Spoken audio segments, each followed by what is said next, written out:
About 54 pounds. Wow.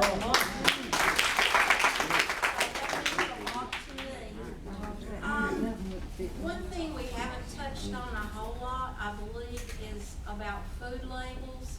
I know there's a lot of things about food labels that we really don't understand, and I don't either. But I'm going to read you just a few things that I get from the state because I have a coach that helps me also on weight loss too. So this is reading and understanding food labels. Labels on packaged, canned, and frozen foods can tell you a lot about what is in the food you eat. Learn to use them to choose between food you should eat more of and those you should limit. When you go to the grocery store, don't be in a hurry. Take that extra time to look at these food labels. You will be surprised at how two packages carrying almost the same thing can be different in what's in the label. They both have 5 calories each, and these are Crystal Lights. Do any of you use Crystal Light? Yeah. They are very good. I like those too. For instance, this one has 5 calories each of each one of these flavors. There's no fat, but the sodium, there is 35 milligrams in this one, and there is 10 in this one. So you see, you need to take time to look at those labels and see which ones you really need. That's a difference of 25 milligrams of sodium in these two drinks. I like this one better for the flavor, but it still has 10 milligrams of sodium. I was in denial. Well, I'm going to be fine. You know, it's not anything going to help me, or I would have done it already. But I didn't. When I got to this point and I saw that picture, I knew something had to be done because it was just getting out of control. So when I walked in here and I saw all these people, you didn't look at me like I was different. You looked at me like you wanted me here, you wanted me in the group, and I felt loved and I felt wanted. And I have felt that way ever since. And I cannot talk about Tops enough to everybody that I know because I love it so good. I get hugs and, hey everybody. Everybody is so friendly and so happy. And every week I just can't hardly wait to get here. Everybody knows I come to Tops on Monday night and they know to leave me alone. Bother me on Monday afternoon. So anyway, can you imagine how many calories are in one little Debbie cake? 270 calories in one little Debbie cake. Fat calories, 110. Now don't that just turn you off? I'm not going to have a Debbie cake. Somebody take a guess and you can win it. 310. You got it.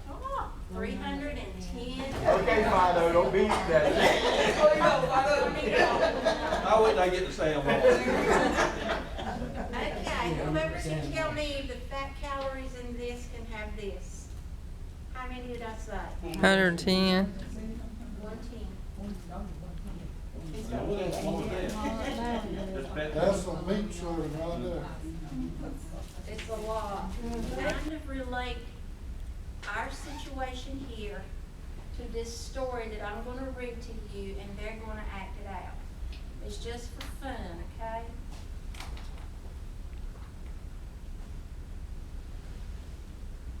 On a green and sunny morning when the flowers were waking from their sleep, a boastful hare went around town, started bragging about his fine legs.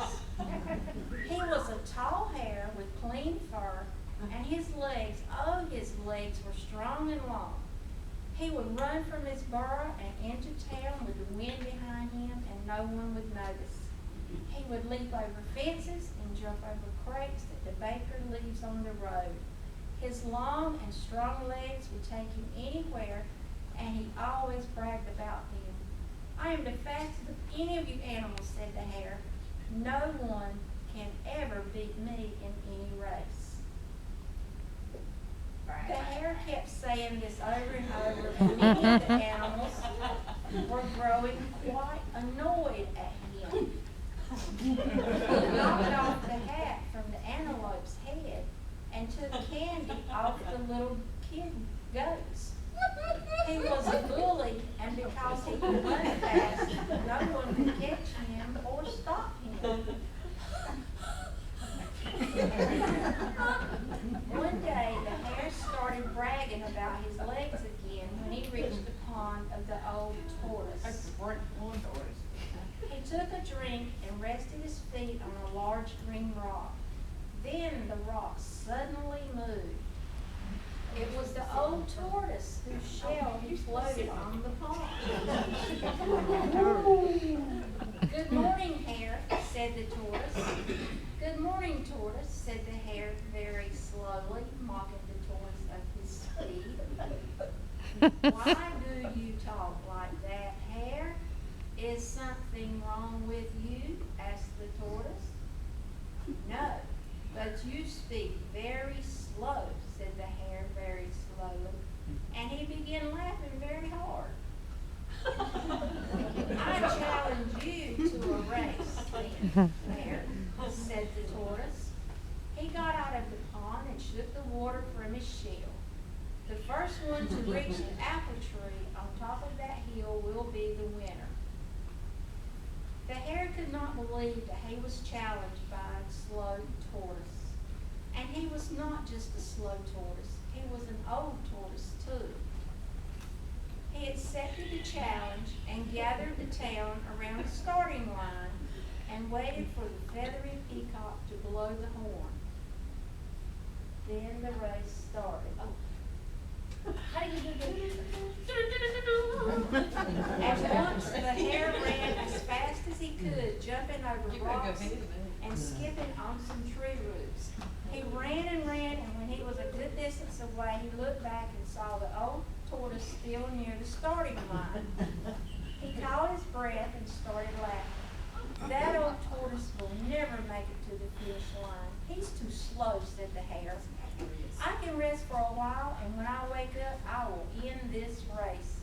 So the hare sat under a big oak tree and enjoyed the shade and the wind. The old tortoise, however, walked and walked. He could not run because his shell was so heavy that he walked and walked.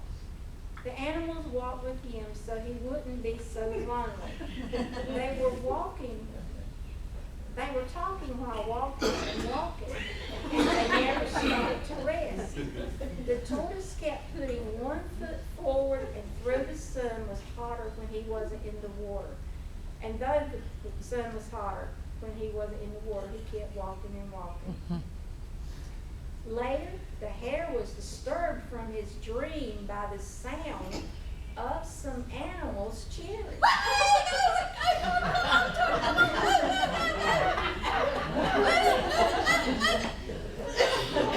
He rubbed his eyes and looked to where the noise was coming from.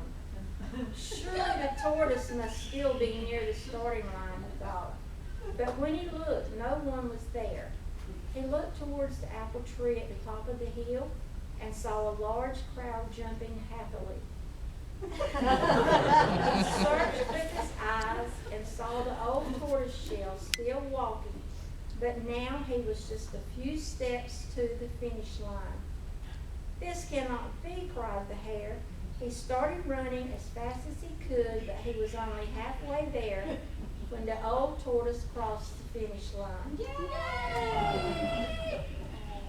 The hare came to a stop beside the apple tree and panted because he did not have enough air to breathe. The animals all cheered the old tortoise, and they waited for the hare to say something. I am sorry that I kept boasting of my speed, the hare said. I guess speed doesn't win against being determined. No matter how slow, you will still reach the finish line. The hare then took some apples and walked with the tortoise. As they walked, the hare would stop for a while so the tortoise can catch up. The hare slowed his pace so it wouldn't tire the old tortoise, and they enjoyed the rest of the day eating apples and laughing about the hare's adventures on land and the tortoise's adventures on water. It was a day of friendship, and in the next days the hare did not boast as much, but he helped his other friends more.